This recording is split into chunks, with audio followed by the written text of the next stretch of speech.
मतलब दिल्ली से महज 90 किलोमीटर दूर एक बहुत ही साधारण सा खुला मैदान है। बिल्कुल। लेकिन इस मिट्टी में इतनी सत्ता और इतना खून दफन है कि अगर इसके पन्नों को पलटा जाए ना तो 3 अलग अलग सदियों के साम्राज्यों की राख मिलेगी। बिल्कुल।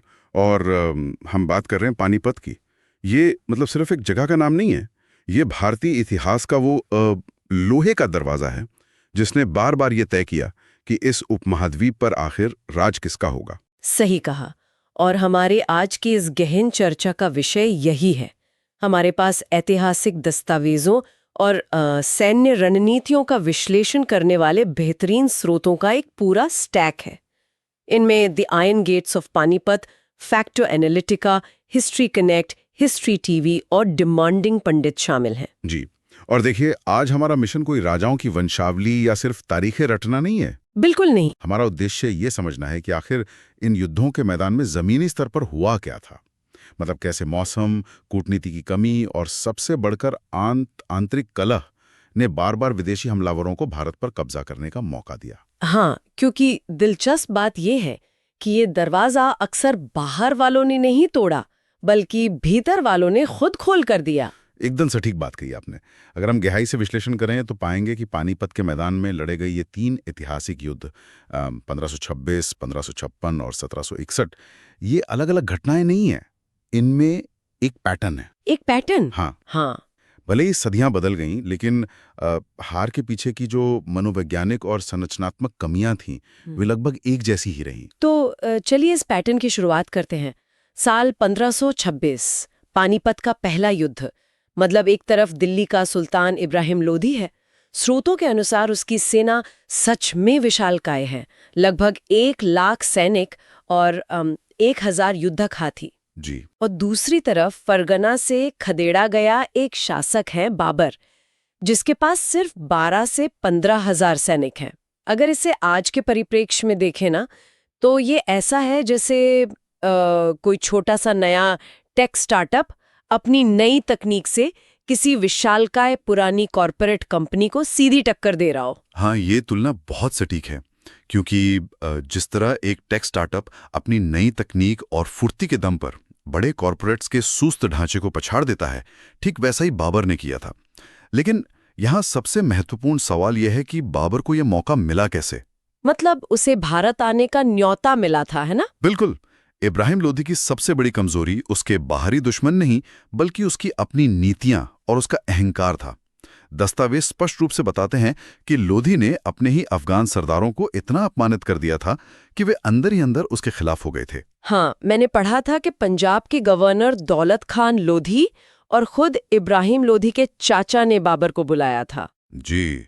और सिर्फ अफगानी नहीं बल्कि राजस्थान के शक्तिशाली शासक राणा सांगा को भी लगा कि बाबर आएगा, लोधी को कमजोर करेगा और वापस चला जाएगा। लेकिन यहीं तो सबसे बड़ी भूल हुई। मतलब बाबर, जो तैमूर और चंगेज खान का वंशज था, उसे सिर्फ लूटपाट थोड़ी करनी थी। एकदम सही। उसे एक नया साम्राज्य बसाना था और उसे ये मौका, सच कहूं तो, एक थाली में सजकर मिल गया।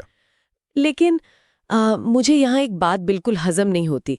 मतलब 12,000 सैनिक 1 लाख सैनिकों पर भारी कैसे पड़ गए? देखिए, इसके पीछे मतलब अक्सर कहा जाता है कि बाबर की तोपों की आवाज से लोधी के हाथी डर गए और उन्होंने अपनी ही सेना को कुचल दिया। लेकिन क्या ये हार सिर्फ एक संयोग थी? मेरा मतलब है, लोधी के सेनापति इतने नासमझ तो नहीं रहे होंगे कि वो सिर्फ हाथियों के भरोसे बैठे रहे। यहाँ जरूर कोई ऐसी रणनीति थी जो सतह पर नहीं दिखती। आपका ये संदेह बिल्कुल जायज है। ये हार कोई संयोग या किस्मत का खेल नहीं थी। ये युद्ध के मैदान के कुशल प्रबंधन का परिणाम थी। बाबर ने ऑटोमन तुर्कों से युद्ध की उन्नत तकनीकें सीखी थी। उसने सबसे पहले अरबा पद्धति का इस्तेमाल किया। अरबा पद्धति, ये जमीनी स्तर पर कैसे काम करती थी? आप इसे आधुनिक दंगा निरोधी पुलिस के शील्ड वॉल की तरह समझ सकते हैं। बाबर ने लगभग 700 बैलगाड़ियों को इकट्ठा किया और उन्हें चमड़े की मजबूत रस्सियों से बांधकर मैदान के बीचों बीच एक लंबी अभेद्य दीवार खड़ी कर दी। अरे वाह! मतलब मैदान में ही एक कृत्रिम किला बना लिया। बिल्कुल।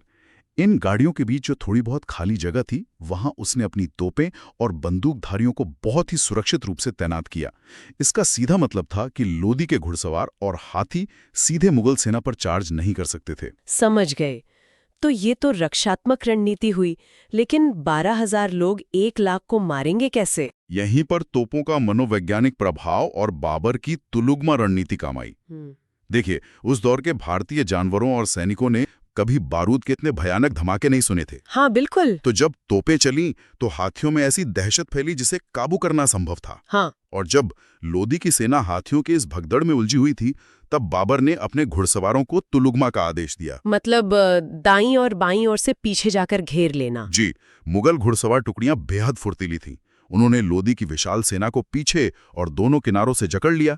अब सोचिए, 1 लाख की सेना एक छोटी सी जगह में सिमट कर रह गई। मतलब एक तरह से वो अपने ही जाल में फंस गए। हाँ, जहां वे ना तो ठीक से तलवार चला पा रहे थे और ना ही पीछे हट सकते थे।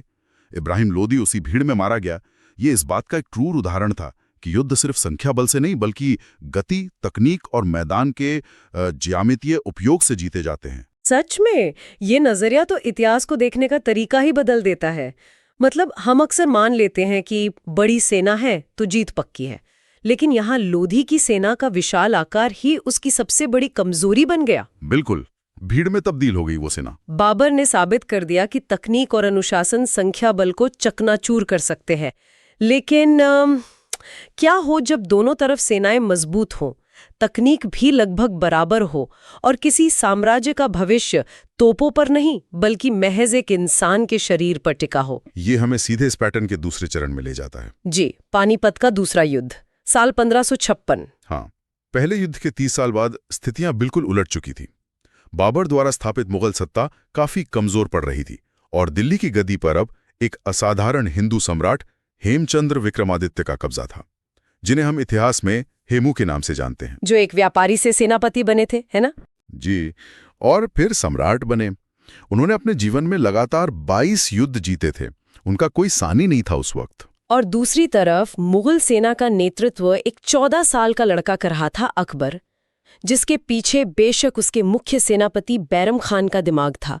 लेकिन स्रोतों से पता चलता है कि मुगल उस वक्त इतने डरे हुए थे कि कई कमांडरों ने अकबर को सीधे काबुल वापस लौट जाने की सलाह दी थी। और उनका ये डर बहुत स्वाभाविक था। मतलब हेमू के पास मुगलों की तुलना में एक विशाल और अजेय सेना थी। इसमें 1500 से ज्यादा युद्धक हाथी थे, जिन्हें बाकायदा बख्तरबंद किया गया था। 1500 बख्तरबंद हाथी, ये तो किसी भी सेना को कुचलने के लिए काफी है। बिल्कुल, और शुरुआत में हो भी यही रहा था। हेमू की सेना मुगलों पर पूरी तरह भारी पड़ रही थी। मुगल सेना के दोनों किनारे लगभग टूट चुके थे और हेमू बीचों बीच अपने हाथी, जिसका नाम हवाई था, उस पर सवार होकर जीत की तरफ बढ़ रहा था। और तभी वो घटना घटती है जिसे इतिहास के सबसे बड़े व्हाट इफ यानी क्या होता अगर वाले पलों में गिना जाता है, में गिर पड़ता है। इस एक तीर ने, जो शायद किसी सामान्य सैनिक ने बिना किसी खास निशाने के ही हवा में चलाया होगा, जी, उसने अगले 300 सालों के लिए भारत का इतिहास लिख दिया। मुझे यह बिल्कुल शतरंज के खेल जैसा लगता है। मतलब शतरंज में आपके पास कितने भी मोहरे बचे हों, हाथी, घोड़े, ऊंट सब बोर्ड पर हों और आप बस जीतने ही वाले हों, लेकिन अगर किसी एक चाल से आपका राजा मात खा जाए तो खेल उसी सेकंड खत्म हो जाता है। बहुत ही सटीक एनालॉजी है। कोई सेनाएं एक राष्ट्र, एक संविधान या एक विचारधारा के लिए लड़ती हैं। अगर कोई जनरल युद्ध में मारा भी जाता है तो एक सुव्यवस्थित चेन ऑफ कमांड होती है। हाँ, दूसरा अधिकारी तुरंत उसकी जगह ले लेता है। बिल्कुल, लेकिन मध्यकालीन भारत में ऐसा कोई राष्ट्रवाद या संस्थागत ढांचा नहीं था। सेनाएं किसी देश के लिए नहीं बल्कि एक व्यक्ति विशेष के लिए लड़ती थी, जो उन्हें वेतन देता था। तो मतलब सैनिक हेमू के कर्मचारी थे? जी, उनके लिए हेमू ही उनका राष्ट्र था, हेमू ही उनका बैंक था और हेमू ही उनका मनोबल था। जैसे ही सैनिकों ने देखा कि जिस व्यक्ति के लिए वे खून बहा रहे हैं वो हाथी पर नहीं है, तो उनमें एक मनोवैज्ञानिक दहशत फैल गई। उन्हें लगा होगा कि अब वेतन कौन देगा, अब उनकी रक्षा कौन करेगा। एकदम, मतलब युद्ध के मैदान में अचानक हर सैनिक सिर्फ अपनी जान बचाने की सोचने लगा। एक संगठित और अजेय सेना रातों रात एक डरी हुई भीड़ में बदल गई। और बैरम खान ने इसी भगदड़ का पूरा फायदा उठाया। उसने हेमू को बंदी बना लिया और बेरहमी से उसका सर कलम कर दिया। बिल्कुल, वो सिर्फ एक तीर नहीं था जिसने मुगलों को जिताया, बल्कि वो उस व्यवस्था की नाकामी थी जो सिर्फ एक व्यक्ति के करिश्मे पर टिकी थी। उस एक घटना ने अकबर को भारत में मुगल साम्राज्य की जड़ें इतनी गहरी करने का मौका दे दिया कि उन्हें उखाड़ना सदियों तक मुमकिन नहीं हुआ। ये वाकई सोचने पर मजबूर करता है। मतलब एक व्यवस्था जो बाहर से कितनी भी शक्तिशाली दिखे, अगर उसकी नींव सिर्फ एक खंभे पर टिकी है तो उस खंभे के दरकते ही पूरी की पूरी इमारत ताश के पत्तों की तरह गिर जाती है। सही कहा। अब हम 200 साल और आगे बढ़ते हैं। साल 1761, पानीपत का तीसरा युद्ध। जी। जब हम इन दस्तावेजों को पढ़ते हैं ना, तो इस युद्ध का पैमाना और इसका परिणाम किसी भी आम इंसान को सिहरा देने के लिए काफी है। अपने चरम पर था। और दूसरी तरफ अफगान आक्रमणकारी अहमद शाह अब्दाली। 14 जनवरी 1761 का वो दिन मकर संक्रांति का दिन था और उस एक दिन में 40,000 से 1 लाख लोग मारे गए थे। ये संख्या खौफनाक है। बहुत खौफनाक। लेकिन यहाँ भी मुझे वही पैटर्न दिखता है। मराठा उस समय पूरे भारत की सबसे बड़ी ताकत थे। दिल्ली के मुगल बादशाह तक उनकी सुरक्षा पर निर्भर थे। तो अगर मराठे बाहरी आक्रमण को रोकने के लिए लड़ रहे थे तो वे इतने अकेले कैसे पड़ गए? मतलब स्थानीय राजपूत और जाट राजाओं ने उनका साथ क्यों नहीं दिया? ये पानीपत के तीसरे युद्ध का सबसे बड़ा और कड़वा सच है।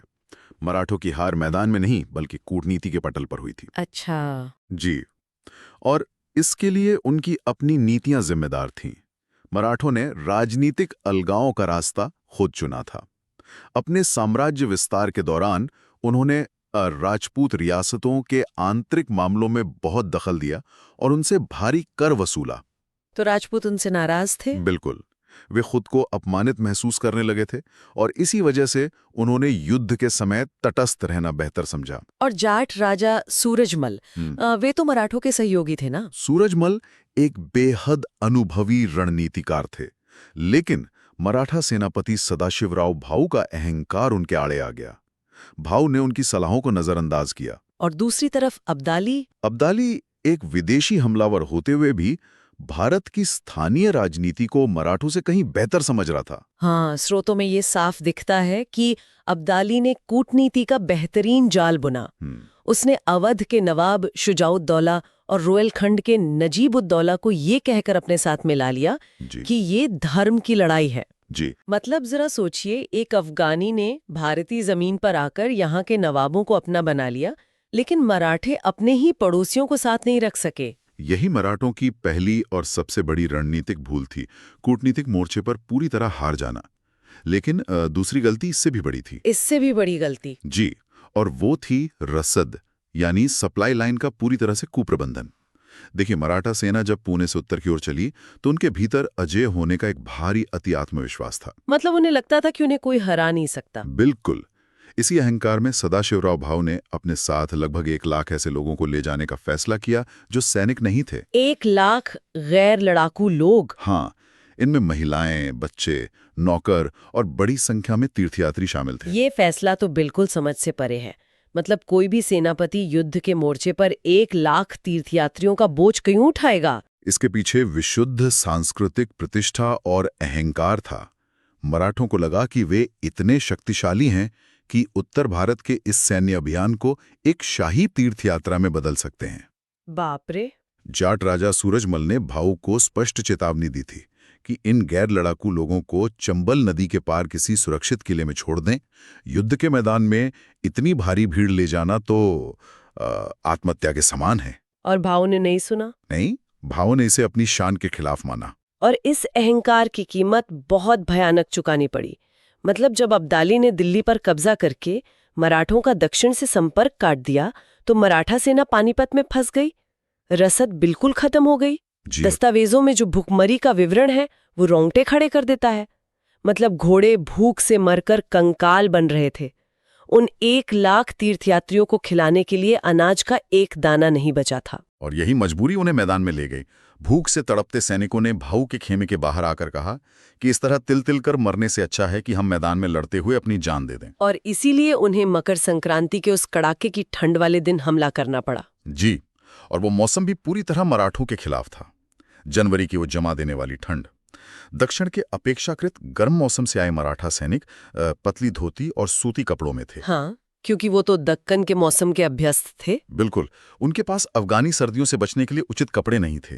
जबकि अब्दाली की सेना उस ठंडे मौसम की अभ्यस्त थी और भारी कपड़ों में थी। लेकिन इसके बावजूद स्रोतों से ये पता चलता है कि मराठों ने असाधारण वीरता दिखाई थी।